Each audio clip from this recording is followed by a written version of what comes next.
to the NFL. We are 8 days away from the draft, and today is a special day. Mel Kiper Jr. releasing his final mock draft, and here are the top 10.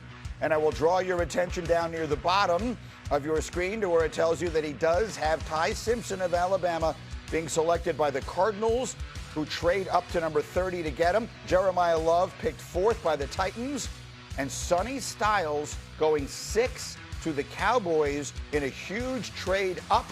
Dallas has 12 and 20 in this draft. So let's bring Mel Kiper Jr. into the conversation and start with that.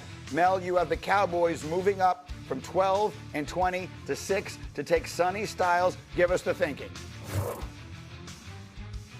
They need defense desperately. 9 games, they gave up over 30 or more points, and Sonny Styles is a difference maker. He's arguably the best defensive player in the draft right there with Orville Reese and David Bailey. You can make an argument he's the 3rd best player overall in this draft. He tested off the charts. He had a great year. He had 13 more tackles than Orville Reese did. Transition from safety to linebacker, cut down on the missed tackles. And why go from 12 to 6? Because you get the elite defensive player you need. You don't get that player at 12. 20, there's a drop-off after the first 17 or 18 players in this draft. And Cleveland's a perfect spot because Caden Proctor, offensive tackle, Alabama, it's too high at 6. But it makes more sense at 12, the left tackle from Alabama, than reaching at 6. So, again, if Dallas would get back 39 in the 2nd round in this trade, while they give up 12 and 20, get back 39, and they get the super blue chipper that they desperately need to help this defense get a lot better in Sonny Styles. So, Lewis, here it seems to me, here's the question. If you're the Cowboys, would you rather have one great player or 2 good ones? That's what Mel is laying out for us here. How do you, if this trade happens, and I turn to you, the moment Shefty reports it then on Thursday night in Pittsburgh, what's the first thing you're going to say? I'm not surprised. Look, and I'll tell you why. Look, I've said this before about Sonny Styles. I think he's the safest player. And look, sometimes safe means you're not necessarily really high on the guy's actual physical attributes. No, his physical attributes are off the chart. When I say safe, I say this. This kid's a pro already. He is a pro. He is a foundational player. He's the kind of guy that you build an entire organization around at the command and control center, at the Mike linebacker position. He will be the guy that you put front and center in front of the media. He's the guy who will speak for the football team from day one. Sonny has that kind of polish. He has been raised the right way. He did it at Ohio State. He was the green dot player there. Everyone looked up to this kid, on top of the fact that he's built like an avatar. And he's a freak of nature when it comes to his athletic ability. I know his dad, Lorenzo Styles, played with him in Atlanta. This kid has been groomed for this moment. Simple as that. Kimberly Martin, insider extraordinaire, will be at the Cowboys next week. You'll be covering them for us on draft night. So what is your sense here? Well, piggybacking off what Lou said, everybody that I've talked to about this kid talks about his rare measurables, right? But they talk about A-plus character. This is a guy who can relate to anyone. So when Mel says, oh, Sonny Styles to the Cowboys, I understand it. Here's the one caveat, though. People around the league, when I ask them about the Cowboys, what should they do? They say the Cowboys are not a team that's one Sonny Styles away from winning a championship. They have a lot of holes on this defense, which we already know. At 12 and 20, if they stay there, they're able to get 2 quality players. And this is a new staff. There's a new defensive coordinator who's never called plays before. So there are a lot of question marks with the Cowboys, going along with the fact that we don't know what's happening with George Pickens either. So that's really, I think you've identified exactly where I started, which is, do you want the one great player or do you want 2 good ones? That's sort of the way they'd be looking at it. But I think, I mean, I get it. I understand that you kind of like want more cracks at it, and maybe you feel as though you can kind of fill a couple more needs. Sonny is can't miss, though. Yeah. He's cannot miss. Let me say that again. He is cannot miss. When you get him, you know you're getting a great player. You're getting a great person. And that's exactly what they need on that side of the ball, where all we did was kill them last year, and deservedly so. This guy will change that. They also don't have a 2nd-round pick. So they have 12 and 20. If they move back from 20, you move back, you're able to collect more picks and, like you said, have more cracks at the apple, like more bites at the apple, whatever the phrase is. Right. So I just think when you're Jerry Jones, he's been asked about, could you move up? Could you trade back? And he's like, I've looked in that mirror. I've thought about every possibility. There's a lot. Jerry clearly thinks he has a playoff type of offense, right?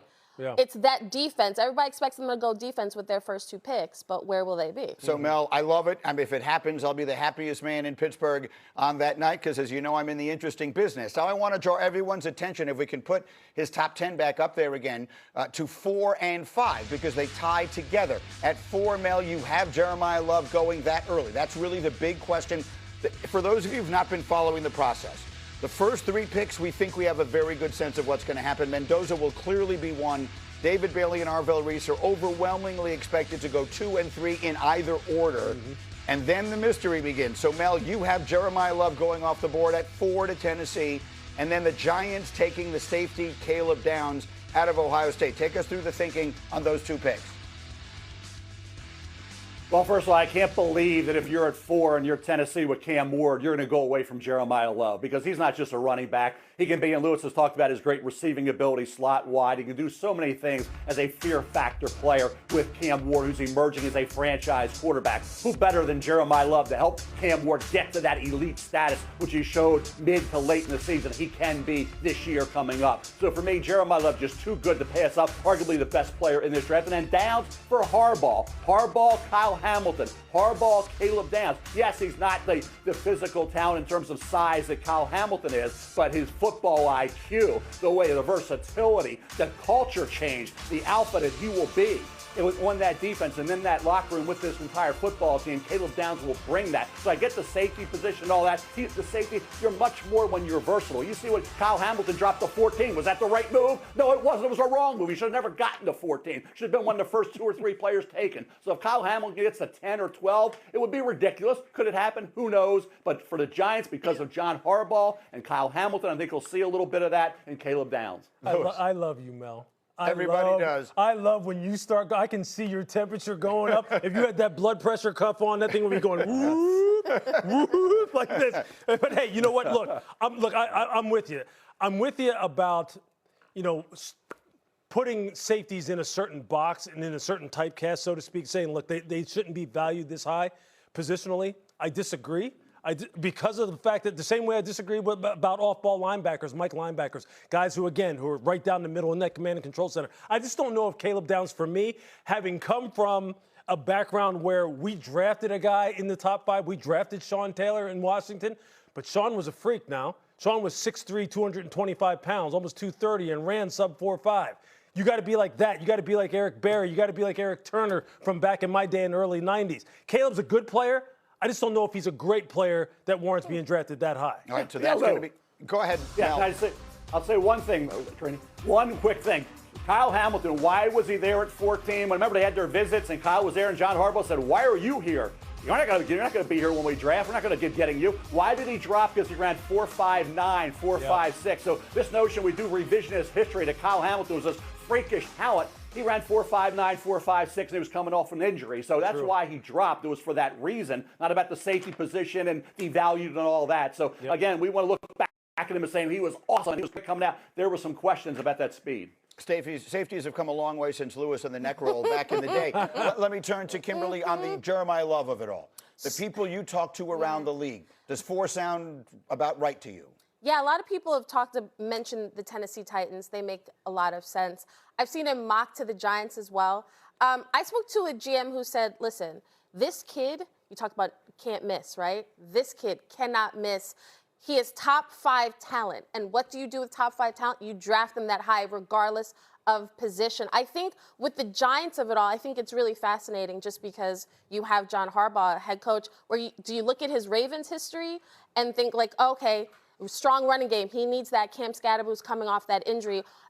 Or do you look at this Giants team needs defensive help? That's really fascinating when I look at this team. But Jeremiah Love, to me, he is a steal wherever he goes. I think it'll be really interesting if the first 4 picks go the way that Mel forecast them. The Giants could take Sonny Styles if they like him that much as well. So it's all out there again. Mel's last mock of the cycle is up right now. We'll have much more on it as we go. There's other